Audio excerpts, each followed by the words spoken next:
오늘 에스더 4장 말씀 함께 살펴보겠습니다. 지난 시간 에스더 3장의 마지막 15절 말씀은 왕과 하만이 함께 술을 마시며 잔치를 벌이고 있는 동안 수산성은 굉장히 혼란과 큰 두려움 가운데 사로잡혀 있는 그러한 말씀을 언급하는 것으로 끝을 맺었습니다.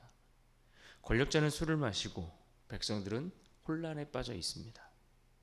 한 민족이 죽음을 앞에 두게 되었고 또 그 죽음이 합법적으로 결정되었지만 새로운 소망을 기대할 만한 어떤 조짐도 어떤 기대도 심지어 하나님의 이름조차도 찾아볼 수 없는 발견할 수 없는 그러한 상황이었습니다. 그러나 오늘 본문 에스더 4장에 들어오면 이야기의 공기가 완전히 달라지는데 에스더서 전체에서 처음으로 믿음의 언어가 등장하는 것을 우리가 볼 수 있습니다. 바로 본문으로 들어가서 1절 말씀을 보시면 이렇게 시작합니다. 모르드게가 이 모든 일을 알고 자기의 옷을 찢고 굵은 배 옷을 입고 재를 뒤집어 쓰고 성중에 나가서 대성 통곡하며. 지금 유다를 향한 조서, 그 민족을 다 멸하겠다라고 하는 그 조서의 내용들을 확인하게 된 이 모르드게가 곧장 움직이며 행동하는 모습을 보여주고 있습니다. 옷을 찢고 굵은 베옷을 입고 재를 뒤집어 쓰고 성중에서 크게 통곡하고 있습니다. 그의 이러한 행동은 단순한 감정을 표출하거나 감정이 폭발해서 나오는 그런 모습이 아닙니다. 흔히 구약에서 볼 수 있는 회개와 절규의 신앙적 표현이다라고 그렇게 우리는 이해할 수 있습니다. 3절도 보시겠습니다. 왕의 명령과 조서가 각 지방에 이름에 유다인이 크게 애통하여 금식하며 울며 부르짖고 굵은 베옷을 입고 제에 누운 자가 무수하더라. 이 장면은 지금 바사 제국에 머물러 살고 있는 이 이스라엘 백성들, 이스라엘 공동체가 다시 하나님 앞에 서기 시작했다라는 것을 보여주는 그러한 장면, 그러한 모습입니다. 위기가 찾아왔을 때 아무렇지도 않은 척 꿋꿋하게 버티고 서 있는 것, 그것을 우리가 믿음이라고 말하지 않습니다. 오히려 믿음이라는 것은 위기가 찾아오고 그래서 그 어려움 앞에 직면하게 되었을 때에 하나님 앞에 정직하게 울 수 있는 것, 이것이 진짜 믿음이다라고 말할 수 있는 겁니다. 내 힘으로 되지 않는다라는 것을 인정하는 것, 내 힘으로 어떻게 해결할 수 없다라는 것, 나의 연약함을 인정하고 고백하는 것, 이것이 진짜 믿음입니다. 또 4절에 보시면 이렇게 말씀합니다. 에스더의 시녀와 내시가 나와 전하니 왕후가 매우 근심하여 입을 의복을 모르드게에게 보내어 그 굵은 배 옷을 벗기고자 하나 모르드게가 받지 아니하는지라. 지금 이 4절 말씀을 근거로 보면 아직 이 에스더는 지금 돌아가는 상황의 심각성을, 그 사태의 심각성을 정확히 알지는 못했던 것 같습니다. 그녀는 그렇게 굵은 베옷을 벗기려고 하지만 오히려 모르드게는 그것들을 거절하고 있는 모습을 보여주고 있습니다. 왜냐하면 이 문제는 그저 개인의 슬픔의 문제가 아니기 때문에 그렇습니다. 지금 모르드게가 그렇게 재를 뒤집어 쓰고 베옷을 입고 그렇게 울며 엎드려 있는 것은 바로 민족 전체가 죽음 앞에 서게 된 문제이기 때문에 그렇습니다. 민족의 문제, 나라의 문제, 공동체의 문제이기 때문입니다. 그래서 모르드게는 에스더를 보살피는 내시 하닥을 통해서 그 조서의 내용이 무엇이었는지, 상황이 어떻게 돌아가고 있는지 그 모든 내용들을 전달합니다. 이처럼 궁 안은 여전히 안전했지만 성 밖은 그야말로 절망 그 자체였습니다. 이 성 안에 머물러 있었던 에스더, 그가 이제 비로소 이 문제의 심각성을 알게 되고 또 그렇게 그에게 알릴 필요가 있었을 것입니다. 조서를 에스더에게 알려서 그녀를 통한 도움의 길을 찾고자 했던 것인데, 그러나 문제는 이 비록 왕후라는 직위에 올라와 있을지라도 이 에스더에게도 넘어야 할 현실의 벽이 분명 있었습니다. 11절을 보십시오. 왕의 신하들과 왕의 각 지방 백성이 다 알거니와 남녀를 막론하고 부름을 받지 아니하고 안뜰에 들어가서 왕에게 나가면 오직 죽이는 법이요 왕이 그자에게 금규를 내밀어야 살 것이라. 이제 내가 부름을 입어 왕에게 나가지 못한 지가 이미 30일이라 하라 하니라. 지금 에스더는 자신이 처해 있는 현실적인 위험에 대해서 말하고 있는 겁니다. 당시 왕실에 적용되는 그런 법도에 관한 문제입니다. 왕후라 할지라도 왕이 부르지 않는데 왕 앞에 나아가면 죽음을 피하기 어려웠다라는 이야기입니다. 반드시 왕이 부를 때만 왕 앞에 나아갈 수 있었습니다. 이때 11절에 우리가 보신 것처럼 금규를 내밀어야 한다. 어떠한 왕이 가지고 있는 금규를 그에게 내어줘야지 그것이 그가 살 수 있는 유일한 길이었다라는 이야기입니다. 이러한 것들은 당시 이 왕의 절대 권력과 또 궁정 안에서 유지되어야 할 어떤 보안, 이러한 문제들 때문에 적용했던 제도라고 말할 수 있습니다. 그래서 이 왕의 부름 없이 왕 앞에 나아가면 이 자체를 반역으로 간주했기 때문에 그렇습니다.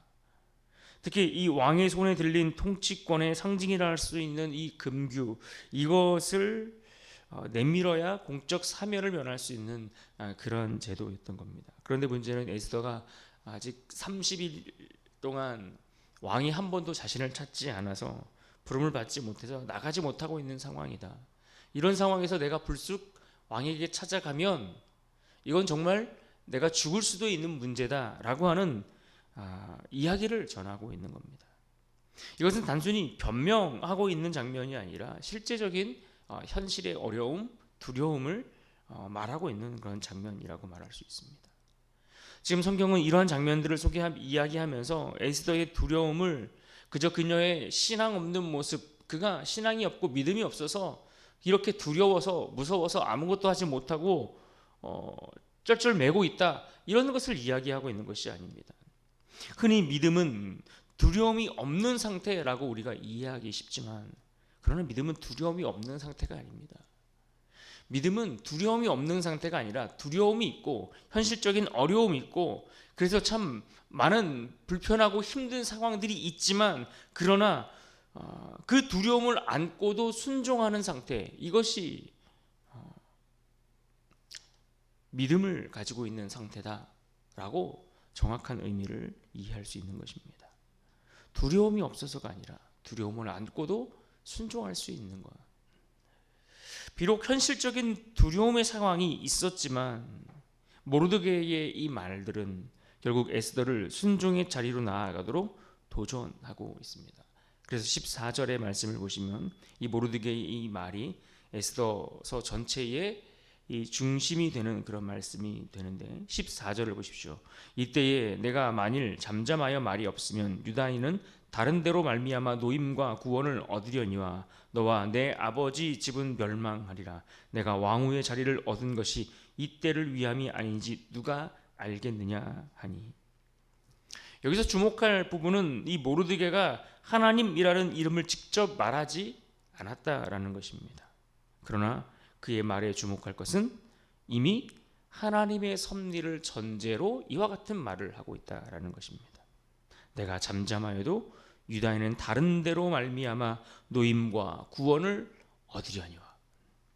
그러니까 이 말은 분명 구원이 하나님께 속해 있다라는 말입니다. 그래서 중요한 건 그 구원의 통로가 에스더가 될 수도 있고 아닐 수도 있다라는 이야기입니다. 그래서 이 말은 어떤 면에 있어서 위로가 되는 말이기도 하지만 또 두려운 도전의 말이 되기도 합니다. 왜 그렇습니까? 하나님은 반드시 일하시기에 이 위기 가운데 처해 있는 백성들을 구원하실 것이다 라는 이야기입니다.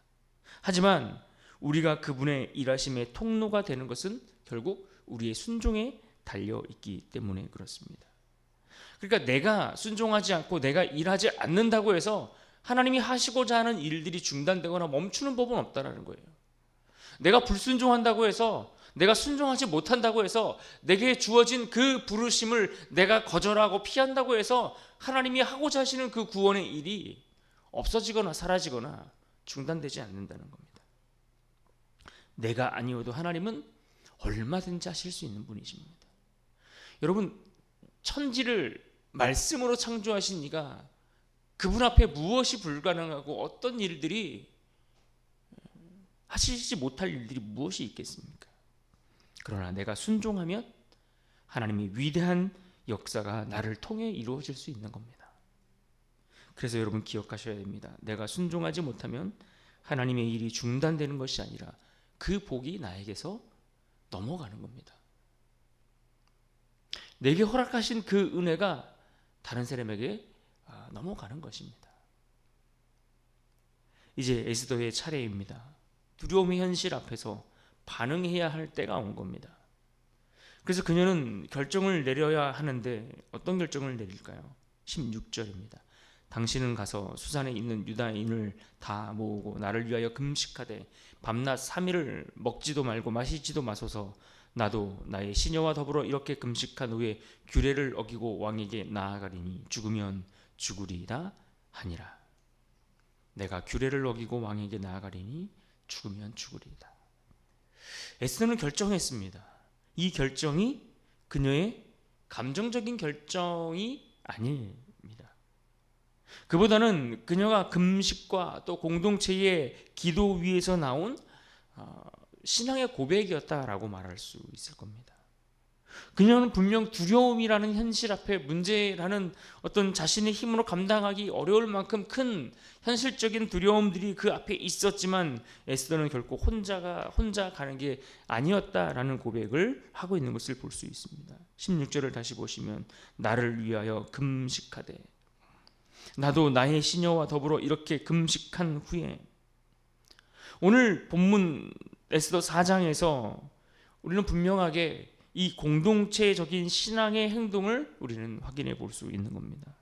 기도라는 단어가 나오는 것은 아니지만 여기서 금식을 의미하는 바 곧 금식이 의미하는 바 곧 기도를 가리키고 있다라는 것을 우리는 너무나 잘 알고 있습니다. 그렇습니다. 믿음은 혼자 영웅적으로 행동하는 것, 이것이 믿음이 아닙니다. 하나님께서 함께 하도록 허락하신 믿음의 동역자들과 함께 하는 것, 믿음의 공동체와 함께 하나님 앞에 서는 일, 그것이 믿음 있는 자들의 행동입니다. 함께 할 때 어렵지만 현실의 문제를 넘을 수 있고, 믿음의 동역자들과 함께 할 때 현실의 두려움을 넘어 우리는 순종의 자리로 나아갈 수 있는 겁니다. 그래서 늘 우리가 함께하는 믿음의 동역자들이 너무나 중요한 겁니다. 함께 기도하고 함께 말씀 앞에 순종하고 서로를 믿음 안에서 격려하고 복돋아주며 그렇게 순종으로 나아갈 수 있는 것입니다. 오늘 우리가 본 에스더 4장에도 여전히 하나님의 이름은 나오지 않습니다. 그러나 우리가 분명히 아는 바가 있습니다. 하나님이 침묵하신 것이 아니라 사람의 결단과 순종을 기다리고 계셨다라는 것을 우리는 확인해 볼 수 있습니다. 3장에서 악한 이들이 합법의 옷을 입고 잔치를 벌였지만 오늘 말씀 4장에서는 이 믿음은 굵은 베옷을 입고 울기 시작하는 것에서부터 시작되었습니다. 그리고 마침내 고백하기를 죽으면 죽으리이다 라는 그 믿음의 고백을 내어놓을 수 있었습니다.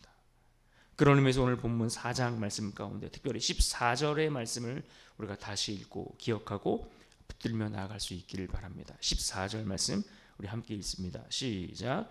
이때에 내가 만일 잠잠하여 말이 없으면 유다인은 다른 데로 말미암아 노임과 구원을 얻으려니와 너와 내 아버지 집은 멸망하리라. 내가 왕후의 자리를 얻은 것이 이때를 위함이 아닌지 누가 알겠느냐 하니. 오늘 이 말씀은 오늘 우리에게도 질문합니다. 지금의 자리에서 우리의 지금의 역할, 지금의 영향력, 이 모든 것, 우리의 주어진 모든 상황과 우리의 가진 것, 이 모든 것들이 이때를 위한 것이 아닌가라고 묻고 있는 겁니다. 오늘 우리가 외면을 하고 있는 현실은 없습니까? 우리가 하나님 앞에 순종하여 그 부르심 앞에 나아가야 할 그 무엇이 우리에게 주어진 것은 아닙니까? 그런데도 여전히 우리가 침묵과 외면으로 나의 안위만을 지키기 위해서 머물러 있는 그러한 영역들은 없으신가요? 하나님은 지금 우리를 통해 우리를 부르시고 있다면 오늘 우리에게 어떤 결단을 요구하실까요? 믿음은 침묵이 아닌 결단입니다. 두려움이 없는 것이 아니라 두려움을 안고 순종하는 것입니다. 오늘 우리가 이 말씀을 기억하고 붙들며 하나님이 부르시는 그 부르심 앞에 침묵하는 자가 아니라 결단하여 하나님의 그 부르심 앞에 행하여 순종하러 나아가는 그런 복된 인생 될 수 있기를 주님의 이름으로 축복